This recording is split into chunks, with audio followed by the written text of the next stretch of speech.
அருமை அண்ணன் எழுச்சி தமிழர் அவர்களே, இந்த நிகழ்விலே கலந்து கொண்டிருக்கின்ற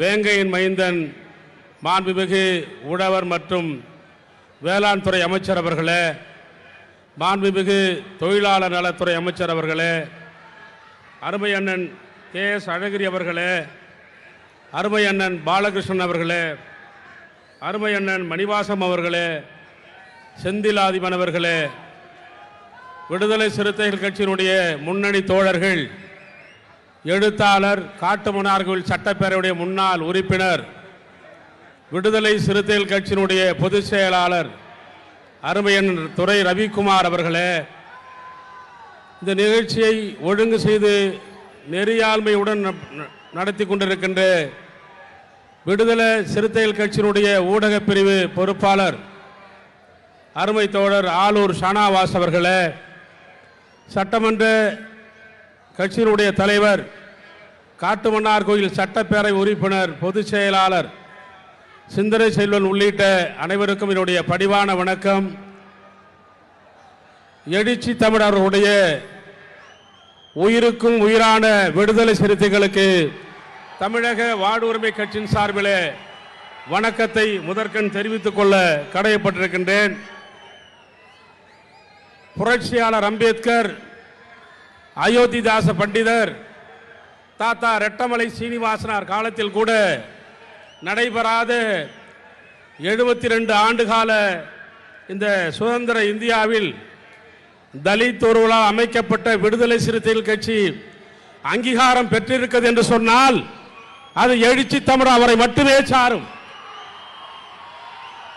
அங்கனூரிலே பிறந்த தொல்காப்பியன் மகன் போட்ட விதைதான் விடுதலை சிறுத்தைகள் 8 சின்னத்தில் போட்டியிட்டாலும் கூட 8வது 8% வாக்குகளை பெற்று பானை சின்னம் அங்கீகாரம் பெற்றிருக்கு என்று சொன்னால் அது ஒற்றை தமிழர் எழுச்சி தமிழர்களை மட்டும்தான் சாரும். தலைவர் உள்ளிட்ட அனைவருக்கும் ஒரு பணிவான வேண்டுகோள்.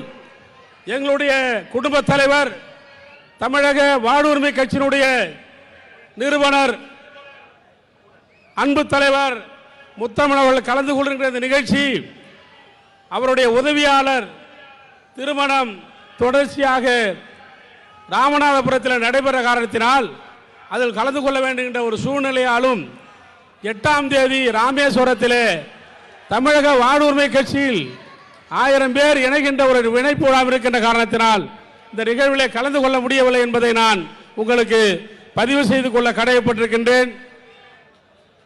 விடுதலை சிறுத்தை கட்சியுடைய அங்கீகாரம் என்பது சாதாரணமானதல்ல. நம்முடைய தலைவர் எழுச்சி தமிழர் அவர்கள் மிதிவண்டியிலே பயணம் செய்தார், 2 சக்கர வாகனத்திலே பயணம் செய்தார், தொடர்ச்சியாக பேருந்திலே பயணம் செய்தார். அந்த ஒற்றை மனிதனுடைய உழைப்பு தான் 72 ஆண்டுகால இந்திய வரலாற்றில் தலித் ஒருவரால் அமைக்கப்பட்ட விடுதலை சிறுத்தைகள் கட்சி இன்றைக்கு அங்கீகாரம் பெற்றிருக்கிறது. தோழர்களே, 8% வாக்கு என்பது அடுத்த தேர்தலில் 16% மாற வேண்டும். எனக்கு முன்னாலே பேசிய அருமை தோழர் எஸ்.எஸ். பாலாஜி அவர்கள் சொன்னார்கள், கோட்டையை ஒரு நாள் விடுதலை சிறுத்தைகள் ஆள வேண்டும் என்று சொன்னால் அதற்கு 38% வாக்குகள் தேவை. எனவே நான் அனைவரும் மிக இரவு பகல் தூராமல் தலைவர் எப்படி உழைக்கின்றாரோ அதுபோல் உழைத்து இந்த விடுதலை சிறுத்தை கட்சியை மென்மேலும் வளர வேண்டும் என்று வாழ்த்தி, தமிழக வாழ்வுரிமை கட்சியுடைய தலைவர் அண்ணன் வேல்முருகன் அவர்களுடைய சார்பாக வாழ்த்தி விடைபெறுகின்றேன். நன்றி, வணக்கம். சகோதரர் அவர்களுக்கு நன்றி. அடுத்து இந்திய யூனியன் முஸ்லீம் லீக்கினுடைய தலைவர் பேராசிரியர் காதர் மொய்தீன் அவர்களின் சார்பில் இந்த நிகழ்வில் பங்கேற்றிருக்கிற அருமை சகோதரர் அப்துல் ரஹ்மான் அவர்கள் சிறப்புரையாற்றார்.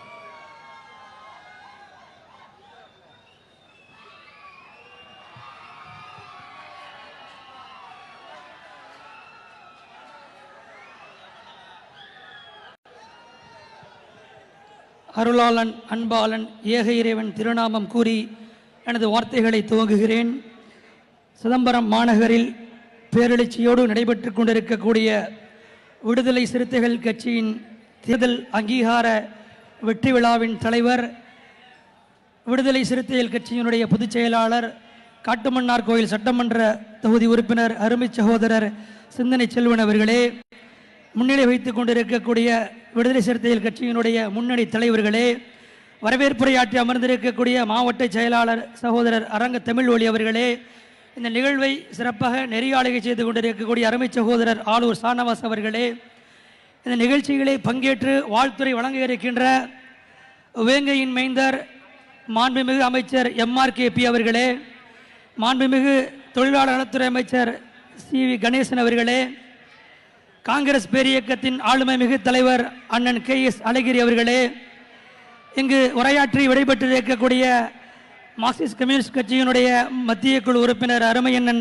பாலகிருஷ்ணன் அவர்களே, இந்த நிகழ்ச்சியிலே வாழ்த்து வழங்க இருக்கின்ற மனிதநேய மக்கள் கட்சியினுடைய தலைவர் சட்டமன்ற உறுப்பினர் அல்ஹாஜ் எம் ஜவாஹிருல்லா சாஹிப் அவர்களே, இங்கு உரையாற்ற இருக்கின்ற இஸ்லாமிய மார்க்க அறிஞர்களின் சபையான ஜமாஅத் உலமா சபையினுடைய மாநில தலைவர் PA காஜா மொயினுத்தீன் அவர்களே, பாக்கவி அவர்களே, மறுமலர்ச்சி திராவிட முன்னேற்ற கழகத்தினுடைய செந்தில் அதிபன் அவர்களே, வாழ்வுரிமை கட்சியை சார்ந்த அருமை சகோதரர் கனல் கண்ணன் அவர்களே, நிறைவாக சிறப்புரையாற்றிருக்கின்ற தமிழகத்திற்கு மட்டுமல்ல இந்தியாவினுடைய ஒட்டுமொத்த பாசிசத்தையும் வீழ்த்தக்கூடிய ஒற்றை குரலாக, அதுவும் கம்பீர குரலுக்கு சொந்தக்காரராகவும் வலிமைமிகு குரலுக்கு சொந்தக்காரராகவும் இருக்கக்கூடிய நம்முடைய தலைவர், விடுதலை சிறுத்தைகள் கட்சியினுடைய நிறுவன தலைவர் எழுச்சி தமிழர் தோள் திருமாவளவன் அவர்களே, இந்த மேடையிலே அமர்ந்திருக்கக்கூடிய கூட்டணி கட்சியினுடைய தோழர்களே, தொண்டர்களே, இந்த மைதானம் நிரம்பி வழியக்கூடிய அளவிற்கு திரண்டிருக்கக்கூடிய விடுதலை சிறுத்தைகள் கட்சியினுடைய தொண்டர்களே, தோழர்களே, என்னோடு வருகின்றிருக்கக்கூடிய இந்திய முஸ்லீம் லீக்கினுடைய நிர்வாக பெருமக்களே, உங்கள் அனைவருக்கும் எனது இதய சலாத்தையும் வணக்கத்தையும் தெரிவித்து எனது வார்த்தைகளை துவங்குகிறேன். அருமையான பெருமக்களே, இந்த நிகழ்ச்சிகளே நான் உரையாற்றுவது இந்திய யூனியன் முஸ்லீம் லீக்கினுடைய அகில இந்திய தலைவர், சமுதாய தலைவர் முனீருல் மில்லத் பேராசிரியர் காதர் மொய்தீன் சாஹிப் அவர்களுடைய பிரதிநிதியாக பங்கேற்றிருக்கின்றேன். தலைவர் அவர்கள் அடுத்த வாரம் சென்னை மாநகரத்தில் நடக்க இருக்கக்கூடிய இந்திய யூனியன் முஸ்லீம் லீக்கினுடைய தேசிய பொதுக்குழுவில் நடைபெறுவதை முன்னிட்டு அதற்கு முன்பாக 7 மாநிலங்களுடைய தேர்தல் நடைபெறக்கூடிய சூழலிலே அவர்களால் இந்த நிகழ்ச்சியிலே பங்கேற்க முடியாத சூழலை நம்முடைய தலைவர் எழுச்சி தமிழர் திருமா அண்ணன் அவர்களிடத்திலும் பொதுச் செயலாளர் அண்ணன் சிந்தனை செல்வன் அவர்களிடத்திலும் தெரிவித்திருக்கிறார்கள். அவர்கள் தெரிவித்தது மட்டுமில்லாமல் என்னை இங்கு சென்று கலந்து கொண்டு இந்த நிகழ்ச்சியிலே உரையாற்றி என்னுடைய வாழ்த்தை தெரிவிக்க வேண்டும் என்று கூறியிருக்கிறார்கள். அந்த வாழ்த்தை நான் தெரிவிப்பதோடு 1999ஆம் ஆண்டு விடுதலை சிறுத்தைகள் கட்சி களம் கண்ட முதல் தேர்தல் 3ஆம் அணியில் இடம்பெற்றிருந்த தமிழ் மாநில காங்கிரஸ், இந்திய யூனியன் முஸ்லீம் லீக், விடுதலை சிறுத்தைகள் கட்சியோடு களம் கண்டு ஏறக்குறைய 2.25 லட்சம் வாக்குகள் கிடைப்பதற்காக இரவு பகலாக உழைத்த ஒரு பேரியக்கத்துடைய தொண்டனாக நானும் உங்களை வாழ்த்த வந்திருக்கின்றேன். உங்களுடைய இந்த தேர்தல் அங்கீகார வெற்றி விழா என்பது 2வது விழாவாக நாங்கள் எண்ணுகிறோம். ஏனென்று சொன்னால் கடந்த ஜனவரி 5ஆம் நாள் இந்திய யூனியன் முஸ்லீம் லீக்கினுடைய கடலூர் மாவட்ட மாநாடு லால்பேட்டை நகரத்திலே நடந்த பொழுது அதே தினத்தில் தான் விடுதலை சிறுத்தைகள் கட்சிக்கு தேர்தல் அங்கீகார அறிவிப்பு வெளியானது. அந்த அறிவிப்பு வெளியான மாத்திரத்திலே எழுச்சி தமிழர் அவர்கள் அந்த மாநாட்டிலே கலந்து கொள்வதற்கு விலகியிருந்த வழியெங்கும் வரவேற்பும் வாழ்த்தும் மகிழ்ச்சி பிரவாகங்களும் எடுத்த காரணத்தினால் அவர் மாநாட்டினுடைய நிறைவு பகுதிக்கு வந்து சேர்ந்தார். வந்து சேர்ந்தது மட்டுமல்ல, அந்த மேடையிலேயே விடுதலை சிறுத்தை கட்சியினுடைய தோழர்களும் தலைவர்களும் அவருக்கு வெள்ளியிலான பானையை வழங்கி நீங்கள் பாராட்டு தெரிவித்தீர்கள். அந்த பாராட்டு மேடை முஸ்லீம் லீக்குடைய மேடையாக இருந்ததை நான் இங்கு சுட்டிக்காட்ட கடமைப்பட்டிருக்கிறேன். அருமையான பெருமக்களே, அந்த உறவு மட்டுமல்ல, நமக்கு நீண்ட நெடிய அரசியல் பாரம்பரியத்திலே நாடு உருவாவதற்கு, நாட்டினுடைய சட்டத்தை வடிவமைப்பதற்கு தன்னை முழுமையாக ஈடுபடுத்தி தன்னுடைய சிந்தனையை அறிவாற்றலை வழங்கிய அண்ணல் அம்பேத்கர் அவர்களை அரசியல் நிர்ணய சபைக்கு அனுப்பி வைத்த இந்திய யூனியன் முஸ்லீம் லீக் பேரியக்கத்துடைய பிரதிநிதியாக நான் இங்கு உங்களுக்கு வாழ்த்து சொல்வதற்கு, தலைவருடைய பிரதிநிதியாக வந்து வாழ்த்து சொல்வதை நாங்கள் பெருமையாக கருதுகிறோம். அப்படிப்பட்ட ஒரு வழிவாரம் மட்டுமல்ல அருமையானவர்களே, இந்திய யூனியன் முஸ்லீம் லீக் தேசிய கட்சி என்பது உங்கள் எல்லோருக்கும் தெரியும். தமிழ்நாட்டிலே பானை சின்னம் நமக்கு கிடைத்திருக்கிறது. விடுதலை சிறுத்தைகள் கட்சி மிகப்பெரிய ஒரு போராட்டத்திற்கு பின்னால் இதை வென்றெடுத்திருக்கிறது. அதே வேளையில் கேரள மண்ணிலே இந்திய யூனியன் முஸ்லீம் லீகிற்கு தலித் லீக் என்று நாங்கள் தனியாக வைத்திருக்கிறோம். அவர்களுக்கு சட்டமன்ற உறுப்பினரையும் கொடுத்து அழகு பார்த்து கொண்டிருக்கக்கூடிய ஒரு பேர் இயக்கம் இந்திய யூனியன் முஸ்லீம் லீக். அப்படிப்பட்ட ஒரு வரலாறும் வழிவாரும் கொண்ட இயக்கம் இந்திய யூனியன் முஸ்லீம் லீக். ஒரு செய்தியை மட்டும் நான் கோடிட்டு விட்டு விடைபெற காத்திருக்கின்றேன். 1998ஆம் ஆண்டு இந்திய யூனியன் முஸ்லீம் லீக்கினுடைய பொன்விழா மாநாடு சென்னை மெரினா கடற்கரையிலே பேரெழுச்சியோடு நடைபெற்றது. அந்த மாநாட்டிலே உரையாற்ற வருகை தந்திருந்த முத்தமிழறிஞர் டாக்டர் கலைஞர் அவர்கள் வருகை தந்திருந்தார்கள். மக்கள் தலைவர் ஐயா முப்பனர் வருகை வந்திருந்தார்கள். அந்த மாநாட்டு திரளிலே மக்களோடு மக்களாக அந்த மண்பரப்பிலே நின்று அந்த மாநாட்டை முழுமையாக கண்டுகளித்து அவதானித்தேன் என்று பெருமைப்பட சொல்வது நம்முடைய எழுச்சி தமிழர் அண்ணன் தோள் திருமா அவர்கள்.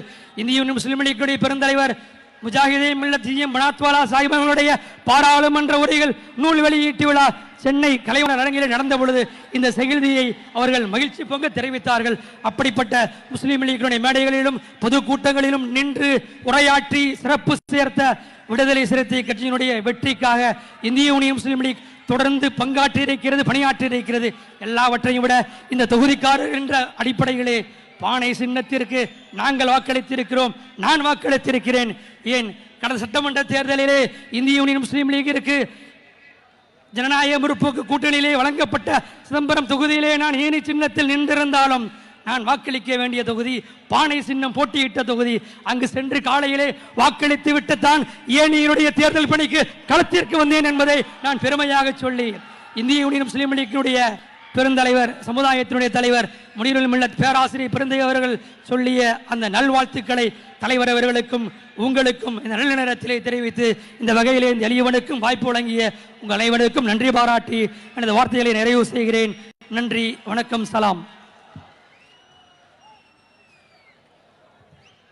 அன்பு சகோதரர் அப்துல் ரஹ்மான் அவர்களுக்கு நெஞ்சார்ந்த நன்றியை தெரிவித்துக் கொள்கிறோம். அடுத்து எளிய மக்களை அமைப்பாக்கி